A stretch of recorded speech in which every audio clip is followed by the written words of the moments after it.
Azərbaycan Qida Təhlükəsizliyi Agentliyi tərəfindən Sağlam Məktəbli layihəsi çərçivəsində ümumi təhsil müəssisələrində maarifləndirmə tədbirləri davam etdirilir. Məktəblilər arasında sağlam qidalanmanın təşviq olunması, qida təhlükəsizliyi anlayışının təbliğ edilməsi və şagirdlərə qida təhlükəsizliyi vərdişlərinin aşılanması məqsədi ilə həyata keçirilən layihə çərçivəsində 2025-2026-cı tədris ili üzrə növbəti görüş təşkil olunub. Azərbaycan Respublikası Qida Təhlükəsizliyi Agentliyi tərəfindən Sağlam Məktəbli layihəmiz davam edir. Və bununla əlaqədar olaraq növbəti görüşümüz Bakı şəhəri 46 nömrəli tam orta məktəb və Bakı Slavyan Universitetinin nəzdində məktəb lisey kompleksində həyata keçirildi və görüş çərçivəsində 500-dən artıq şagird məlumatlandırıldı. Tədbirdə iştirak edən hər iki məktəbin 500-dən artıq şagirdinə agentliyin fəaliyyət istiqamətləri, eləcə də qida təhlükəsizliyinin təmin olunması və sağlam qidalanmanın vacibliyi barədə məlumatlar verilib. Görüşdə mövzu ətrafında müzakirələr aparılıb, məktəblərə maraqlandıran suallar cavablandırılıb və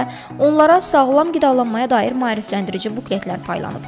Mən qazlı sular içə bilmirdim, yəni əvvəldən su içirdim. Prosta fast foodların yanında dadlı olsun deyə şirəli içkilər içirdim. Daha çox şirəli içkilərdənsə su, daha təbii məhsullar içmək lazım olduğunu öyrəndim.